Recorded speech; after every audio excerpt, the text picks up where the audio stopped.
Donc c'est ce petit bouquin, les 7 premières pages sont à 66 ans, donc on voit que l'homme a quelques balafres, évidemment, comme tous les humains, sans plus. Je suis animiste, vous savez, donc j'ai une espèce de foi incroyable, une espèce de verticalité, donc je laisse les choses venir. Ça veut dire que bon, ce bouquin, je voulais qu'il existe parce que d'abord je voulais rendre hommage à mon ami, puisque tous les autres ne sont plus là, le seul restant en vie, qui est un marin aussi, il s'appelle Bernard Giraudot.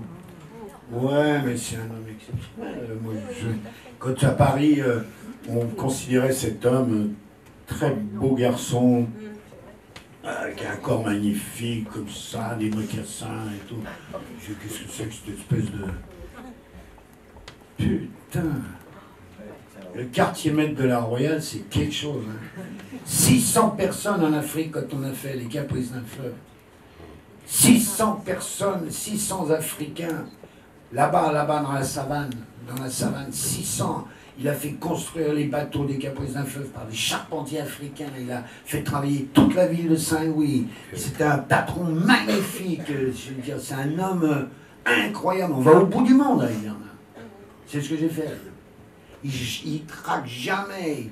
Il est hallucinant. Et même là, je vois cette façon qu'il a eue de refaire des bancos invraisemblables. Parce que chaque fois, il a une baraque. Le seul truc qui lui reste de toute sa carrière, c'est une maison. Donc quand il a envie de faire un film, il l'hypothèque.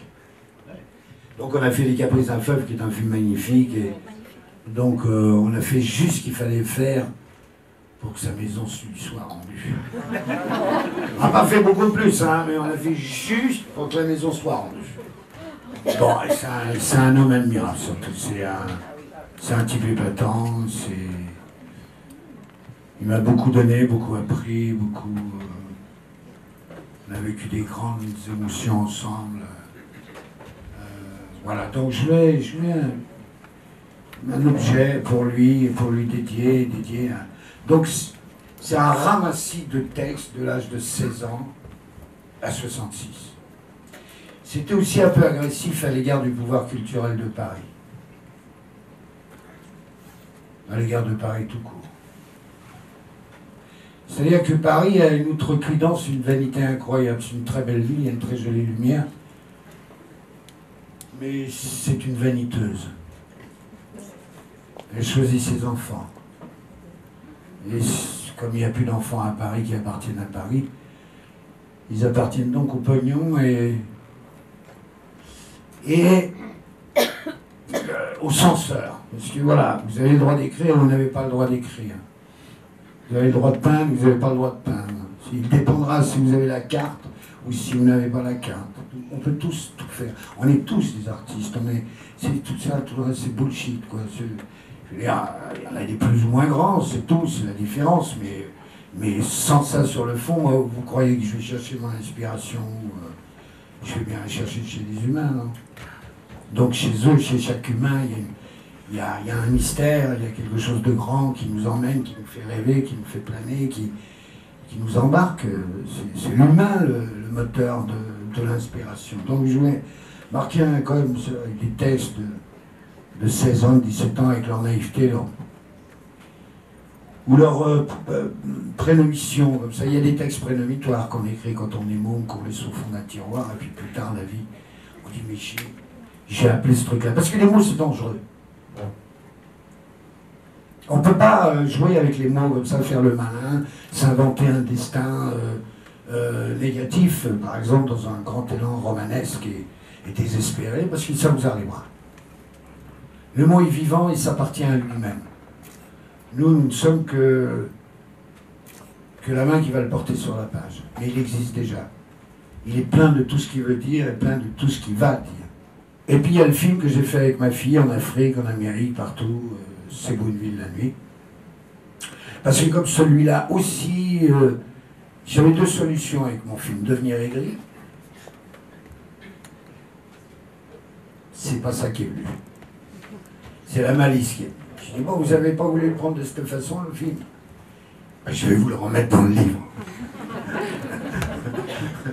Et comme c'est aussi un boulot ce film. Mais de toute façon, brusquement, ni l'amertume, brusquement, vous êtes déshabillé de tous ces trucs-là parce que il est là où il doit être. Moi, j'ai choisi le contraire. C'est-à-dire, bon, c'est vrai que je ne me rends pas sympathique toujours. Mais est-ce que c'est bien nécessaire de se rendre sympathique toujours? Non, alors, ça va bien. Et puis en plus, je parle en pays de connaissance, parce que les Bretons, quand même. Mais je connais, hein. Je parle pas d'un truc que j'ai traversé comme un touriste. Hein. Il y a l'amiral qui m'attend, là. J'ai inventé les folières. Monarchiste, écrivain, grand aventurier. Bah, je l'adore. D'ailleurs, je pense qu'il y a 2 livres à acheter à Brest en ce moment, c'est Océan et celui-là. Très sérieusement. Peut-être le prix Nobel parce que le Clésio c'est un... Ah ouais, c'est un seigneur de la syntaxe, c'est un admirable homme qui a traversé la littérature avec une discrétion, une modestie magnifique, mais voilà. C'est un breton aussi? Oui. Ah, j'ai pas fait exprès. Non, parce que moi, je le savais et je l'ai connu à Maurice, à l'île Maurice. Il est mauricien aussi. Oui, il est de chez vous, bah, vous avez du pot ici. Hein. Tabarly, Kersozan, le Clésio, vous faites pas chier. Hein. Sarko, il n'est pas de chez vous. Non.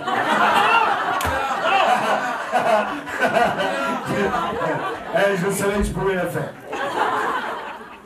Si je pouvais vous amener, si je pouvais organiser un truc, vous êtes des grands voyageurs, vous êtes issus de ça, de la légende du voyage. La Bretagne, elle va loin dans l'imaginaire. Ce que l'Afrique fait comme cinéma, les cinéastes africains, c'est magnifique. C'est absolument magnifique. J'aimerais un jour qu'on puisse retirer le mot africain, cinéaste, justement. Voilà. Moi, j'ai beaucoup travaillé avec le Burkina, j'ai beaucoup travaillé avec le Sénégal, avec Souleymane Cissé. Mais j'ai vu des mecs qui venaient de très très loin, à pied, avec leur putain de bobine, en vélo, en mobilette, d'où tu viens, de Makeba. Ah oui, bon, oui, j'ai fait le film, machin. Non, c'est... J'aimerais que ce cinéma-là, parce que c'est un cinéma... Oh, c'est les contes africains, quoi. C'est l'ancienne vie africaine, c'est des films de justification aussi. Il y en a sur l'excision, on comprend un peu mieux les choses. Il y a des très très beaux films. Et Abdel Arma qui vient de faire Bamako, il aurait fallu que vous voyiez avant son premier film qui s'appelle En attendant le bonheur, qui est un film somptueux, sublime. Je lui ai dit, si tu étais japonais, on t'appellerait maître. Quoi. Et après, quand on vous racontera des histoires un peu bidons sur l'Afrique, non, j'ai vu l'humain. J'ai vu le grand humain. J'ai vu la femme africaine savoir que son mec va partir 5-6 ans. J'ai vu ces hommes palabrés de la connaissance de la difficulté qu'ils allaient croiser, ce blues malien du départ, cette espèce d'immense étreinte comme ça, et souriante, parce que les Africains, quoi qu'ils vivent, sourient. L'Afrique de sourit, quoi. Elle crève la dalle, elle est à l'envers, mais elle est brillante, intelligente, spirituelle, dynamique, créative. C'est un continent d'une créativité incroyable. Ce Mali, cet empire de Mali, cette grâce incroyable, ce blues malien, ces femmes maliennes, la voix des femmes maliennes, c'est vraiment une musique d'une douceur incroyable, d'une mélopée magnifique. Et les voix de femmes, parce qu'au Sénégal, il n'y a pas beaucoup de voix de femmes. C'est des voix d'hommes. Grand chanteur, un grand chanteur mystique. Youssou N'Dour, avant qu'il mette un costard-cravate, quand c'était le grand chanteur, tout le continent africain, sa voix était... mais c'était un bonheur C'était un bonheur hallucinant. Cette voix était... Il a toujours une très très belle voix. Il y a Ismaëlo. C'est tout ça. Cette Afrique-là, c'est surtout des voix d'hommes. Donc, au Mali, on a la révélation de la voix féminine, et puisque la kora vient du Mali aussi, les grands griots viennent du Mali, donc toute cette tradition orale, toute cette tradition de transmission et ainsi de suite, le Mali est très, très habité par ça, avec une culture gigantesque. Voilà, c'est assez énorme. Et quand vous montez Mopti après Tombouctou, vous allez voir les intellectuels musulmans là-haut. Ah là, c'est un moment tout à fait... On est tout petit. Parce que les musulmans intellectuels, ils sont très impressionnants. Ils sont pas méchants, hein. Attention. Ouais, c'est parce que ça recoule. Il n'est pas d'aller à Tombouctou. Hein. Mais là, il ne laisserait pas passer. Et la ville la plus célèbre, là-bas, à Kayes, au Mali, c'est quoi, à votre avis, la ville la plus célèbre du monde? C'est Montreuil. Ils ne comprennent pas, là, en ce moment. Ils sont... On va du Mali au Sénégal, au Burkina, ils ne comprennent pas. Ils ne comprennent pas, parce qu'ils sont quand même vachement attachés... Alors, les liens, ils ont été faits par la colonisation, c'est sûr, ainsi de suite, ok, d'accord. Mais ils ont quand même un grand amour pour la France, quoi. Moi, quand je suis avec les anciens, le soir, à la Palabre, alors les anciens, c'est élégance absolue, hein. Ça veut dire c'est lunettes matière plastique, mais la monture hiver aussi. Petite, toute petite moustache comme ça, et ainsi de suite. Vieille djellaba, avec les grandes mains qui sortent et qui parlent, qui s'expriment. C'est les anciens. Alors je m'assois au milieu de... Hey, ça va pas tout ça, ça va pas mon fils, ça va pas. Faut te battre plus encore. Je suis dans l'opposition des deux côtés de la mer. Ah bah oui, parce qu'Abdoulaye Wade, c'est pas mon copain non plus. Il prend tout ce qui appartient au peuple, il le prend, il le pousse en Suisse avec son fils, donc c'est bon. Mais voilà, je suis follement, intimement heureux de les retrouver et de leur témoigner de mon estime et de mon respect et de mon amour. C'est bouleversant, c'est vrai que c'est un supplément d'âme. C'est vrai que l'Afrique vous donne, elle n'a rien, elle continue à donner, quoi.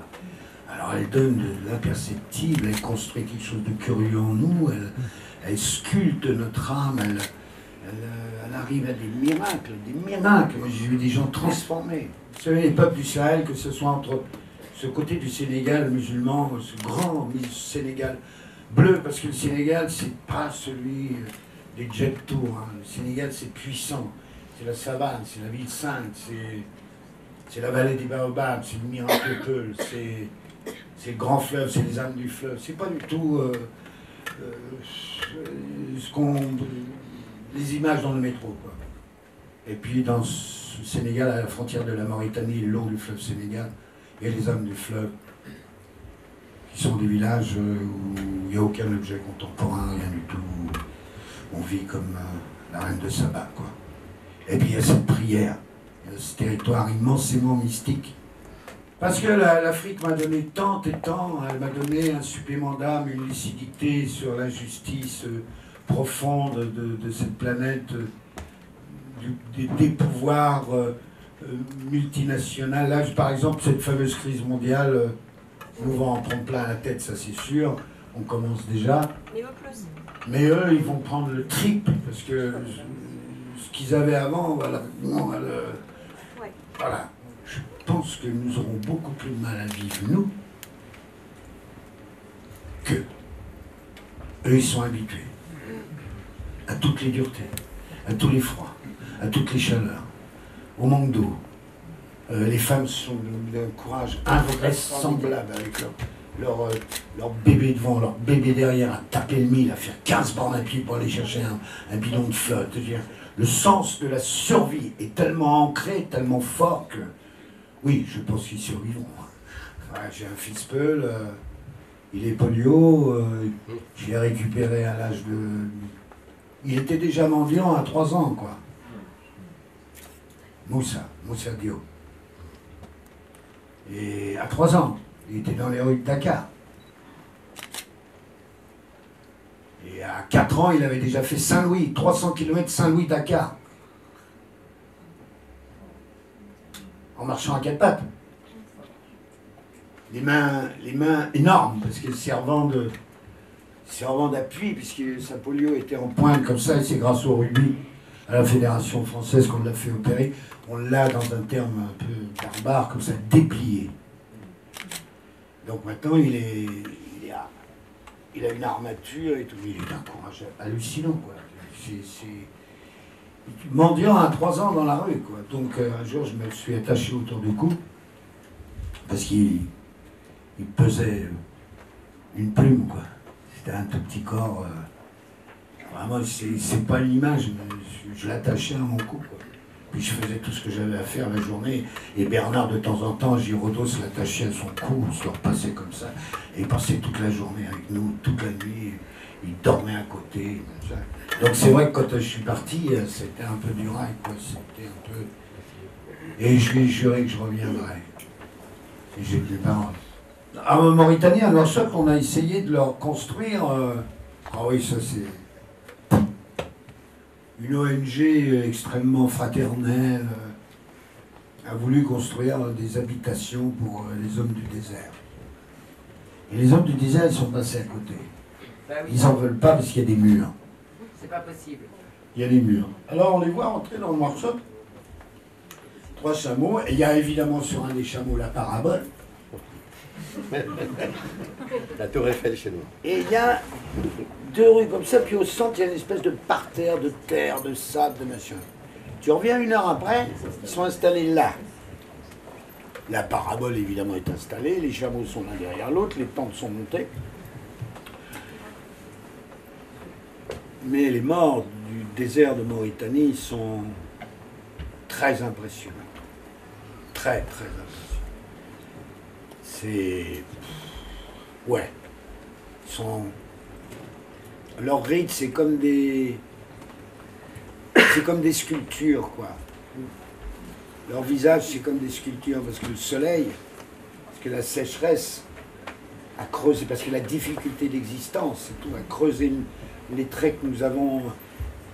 Eux, c'est rentré dans la chair, quoi. Donc ça donne des visages étonnants, quoi. Mais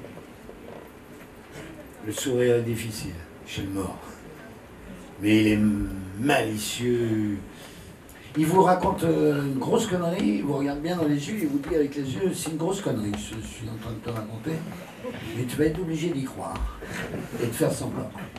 Dans ce film qui est à la fin du livre, vous êtes chanteur et partez en tournée avec des musiciens. Quel rôle joue la musique dans votre vie? Plus important. C'est... Vous voyez, j'ai écrit quelques pages là il y a 3 jours, c'était Marvin Gaye. J'ai une série de musique, de musiciens, quand j'ai besoin d'une grosse pulse. Et c'est vrai que Marvin Gaye, moi, en tous les cas, Petit Richard, Marvin Gaye, c'est top, top, top, quoi. Il y a tout dans cette putain de voix. Il y a la révolte, il y a la douleur, il y a un chant, une sensualité incroyable. C'est Marvin Gaye concert, c'est magnifique. Bah oui, vous savez, moi j'étais acteur par hasard, mais les premiers mots, je ne les ai pas écrits par hasard. Il n'y a pas de hasard. Ça, l'écriture, j'ai fait le tour du monde avec... Ah ouais, c'est bien sûr que je voulais l'écrire, ce plus beau poème du monde. Mais manque de peau, Rimbaud était déjà passé. Donc tu fais avec ce qui reste. Pas facile, hein.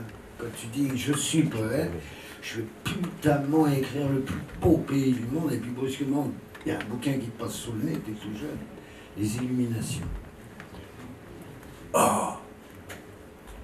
Tu dis quel âge il avait quand il a écrit ça? Et on te dit 18 ans. Ouais, tu plies, hein. Mais c'est bien parce que ça te remet là où tu dois être.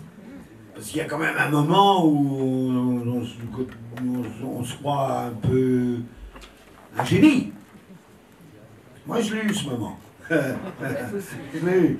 Et ça se passait très mal. J'étais jamais à la hauteur de mon génie. Donc j'ai dit un matin, j'ai dit, ça suffit, baisse de ton, et j'ai juste un petit don. Putain, ça a été beaucoup mieux. Ah, ça a été terrible. J'avais un petit don, mais alors il ne fallait pas me le prendre celui-là. Donc voilà, la musique m'a aidé à tout ça. Et puis les autres bon, non, c'est l'écriture, ouais. Je suis devenu acteur après. Après avoir écrit des pièces de théâtre, après avoir écrit des poèmes. Par hasard, je suis devenu acteur. Ça m'a arrangé parce que j'ai beaucoup voyagé. J'ai gagné un peu de thunes. Mais voilà, je viens d'une génération où les mecs choisissaient l'histoire d'amour plutôt qu'un film. Maintenant, ils choisissent le film. C'est clair, non, mais c'est clair, ils choisissent leur ambition plutôt que leur palpitation. C'est fini ces acteurs-là, c'est fini, on les prend plus. D'ailleurs, on ne prend plus. Mais c'est vrai qu'à Paris, j'ai un peu usé les pouvoirs différents.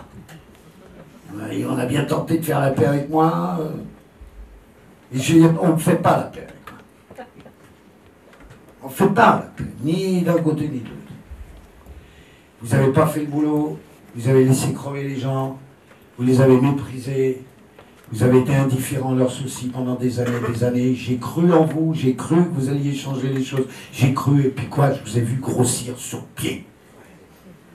Engraissé. Et là, depuis des mois, j'entends parler que d'un truc. C'est qui va être le secrétaire général. Je veux dire, on est quand même en urgence. Hein, c'est quoi la place du calife? Putain, c'est quand même, on est en urgence, et on continue, et elle a dit hier que elle le ferait bien. Et l'autre, il a dit, ah non, il ne faut pas qu'elle le fasse, et ça continue. Donc je crois que dans 2 jours, c'est terminé ça, hein. Je crois que c'est 2 jours encore. Non? C'est aujourd'hui? Demain. Alors ne me traitez pas de misogyne, hein, si je ne suis pas d'accord avec Marie-Madeleine. Je en tirerai le Madeleine parce que je pense qu'elle n'a pas fréquenté les mêmes bars que Jésus a fréquenté à son époque.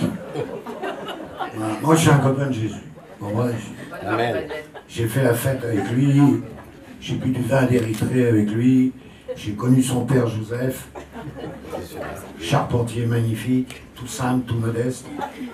Sa maman, toujours une assiette, arrive à l'improviste.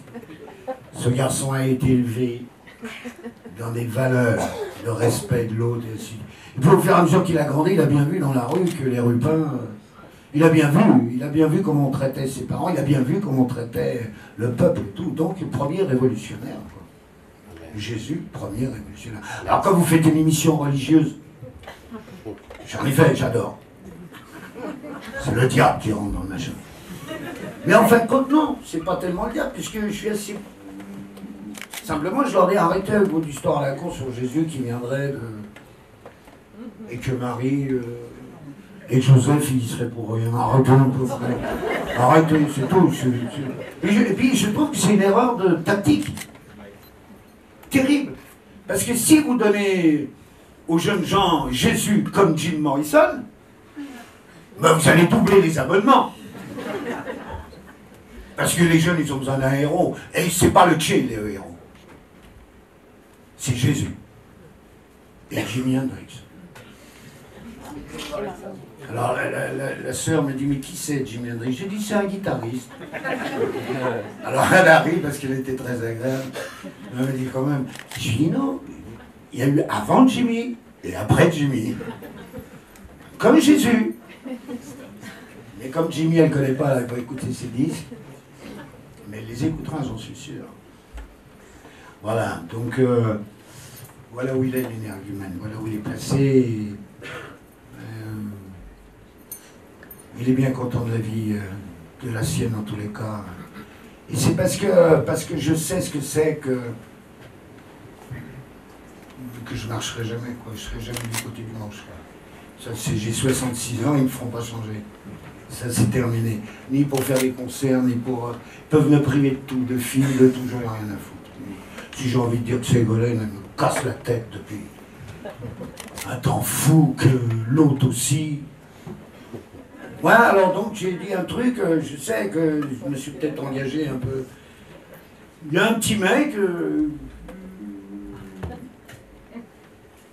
qui le fait peur, je crois. Il me plaît bien, ce petit mec. Il me plaît bien. Bon, c'est vrai, tendance marxiste, bon, ok, enfin, dans le temps. Je veux dire, on ne peut pas lui mettre ça sur la tête jusqu'à la fin de ses jours, quand même. Mais ce qu'il dit nous ressemble quand même un peu, quoi. La façon dont il le fait. Donc, j'ai plus d'espoir ni d'un côté ni de l'autre, donc je vais tenter le coup par là. Peut-être que juste d'être dans un truc qui est structuré intellectuellement et humainement, peut-être que... Ouais. Et Obama. Ouais, Obama, oui, je maintiens que c'est... Voilà, c'est encore une fois cette histoire américaine qui est hallucinante de dynamique profonde, alors qu'on les déteste les trois quarts du temps. Les ensanglanteurs, puis alors qu'ils ont le génie civil magnifique, ils marchent sur la Lune, ils ont une culture musicale extravagante, ils inventent des trucs, et puis en même temps, ils sont ce qu'ils sont à travers Bush, quand c'est Bush, à travers Kennedy, quand c'est Kennedy, parce que Kennedy, lui non plus, c'est pas mon héros, quoi. Hein. Et Clinton? Bah, Clinton, il est rigolo. Il est adorable. Il est rigolo. Il est très marrant, Clinton. Il fait des tâches, c'est tout.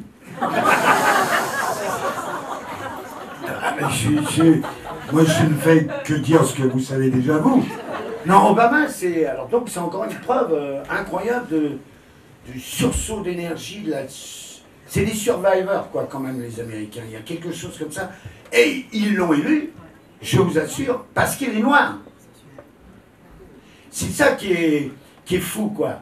C'est que... Ils ont tout essayé. Oui, c'est les Noirs. Ils l'ont jamais fait. Et dans leur peur, dans leur inquiétude et tout, ouais, cet homme, ce charisme, cet incroyable allonge que ce mec a, quoi. Il a un charisme fou, quoi. Quand il enjambe, quand il traverse la scène et tout. Comme a dit Berlusconi. Il est un peu bronzé, c'est tout. Putain, il est gonflé celui-là. Mais non, je crois que l'Amérique est à genoux, que cette guerre lui a coûté les yeux de la tête, que l'industrie est en l'air, et que ce mec peut peut-être adoucir la douleur de ne plus être le premier. Parce qu'il y a des sérieux outsiders là, hein, pour prendre le pouvoir du monde. Donc, mais ça fait plaisir. On s'est réveillé ce jour-là, quand même. Barack Obama, quand même. Putain, ça fait du bien. En Afrique, ils sont comme des fous. Hein. Moi, chez mon fils, il me dit, juste, il me dit, t'as voté, toi? J'ai dit, Moussa, c'est un Américain. Moi, c'est Sarkozy. Donc, il faut continuer à écrire pour essayer de se rapprocher de l'humain et essayer de faire une petite passerelle comme ça. Voilà. Le cinéma, qu'est-ce que vous voulez que je vous dise? C'est un métier d'enfoiré, vous savez. Quand il y a du monde aux enterrements, c'est que c'est en plein cœur de Paris et qu'il y a des barrières et du public derrière. Si vous êtes entouré en banlieue, il n'y a personne. Il n'y a que le peuple de banlieue. Parce que celui-là, il sait que vous êtes resté. Vraiment, c'est... Moi, j'ai tapé sur une boîte un jour, c'était mon pote qui était dedans, de l'époque formidable. J'ai tapé sur la boîte, j'ai dit, tu m'excuses, je reste pas jusqu'au bout, parce que là, déjà, j'ai la germe. Ils se faisaient déposer dans leur bagnole juste devant l'entrée du public et tout, ainsi de suite. Avec les lunettes noires. C'est là que j'en reviens, d'ailleurs. Tout le bordel, le machin, je me suis cassé, j'ai dit, Pépère, tu m'en veux pas, je vais aller penser à toi un peu plus loin, parce que... Voilà. Mais c'est fou ce que j'aime la vie et ce que j'aime les humains, quoi. Et pourtant, je suis un peu comme Bernard en ce moment, ça veut dire que j'ai pris le relais. Vous savez, les hommes de ma génération, j'espère que ça n'arrivera pas toujours, mais les hommes de ma génération, tous ceux par lesquels j'étais entouré, sont tous partis de la même maladie à peu près.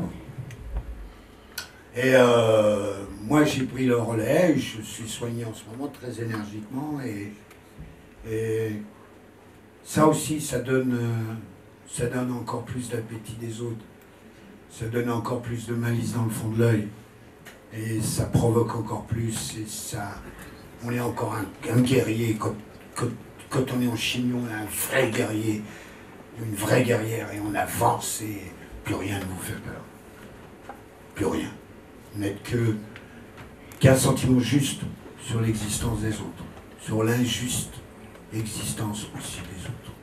Non mais, cher Bernard, ça y est, ça commence, je l'ai eu au téléphone il y a 2 jours, sa voix était... Plus assuré. Ouais, plus assurée, plus...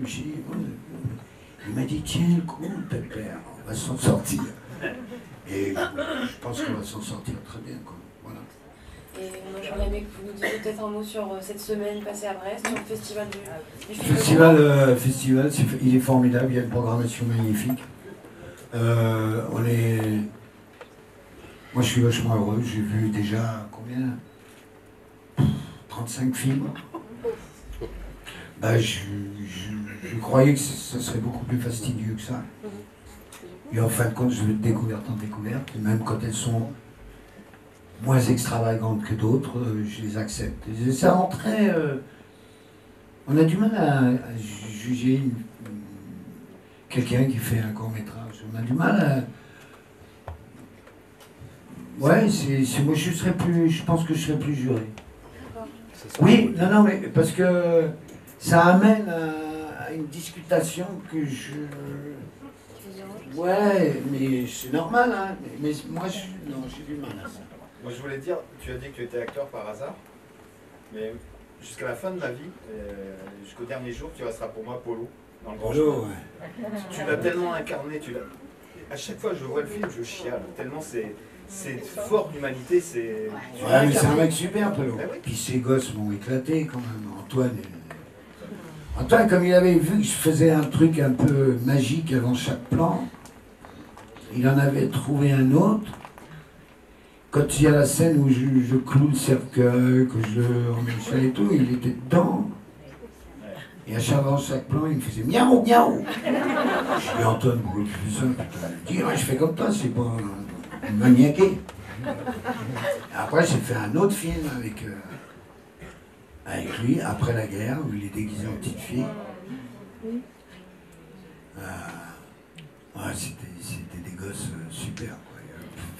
Fort. Je me suis explosé avec eux. Puis c'était l'été, tout ça, il y avait des libellules sur les cours d'eau, il y avait des vaches avec le gros museau. Non, mais il y avait le vrai truc, quoi.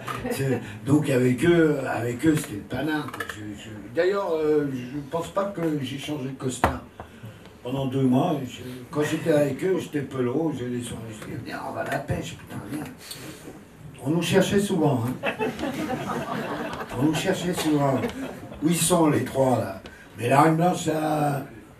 C'était bidon parce que la femme de Pelot, ça pouvait pas être Catherine Deneuve. Non. Donc le metteur en scène me dit pourquoi les plombiers, ils ont pas des belles gonzesses? Mais j'ai dit si, mon pote. Et c'est des gonzesses comme lui. Là, il n'y a pas à chier, ça passe pas. Donc j'aurais eu 4 gosses avec Catherine Deneuve.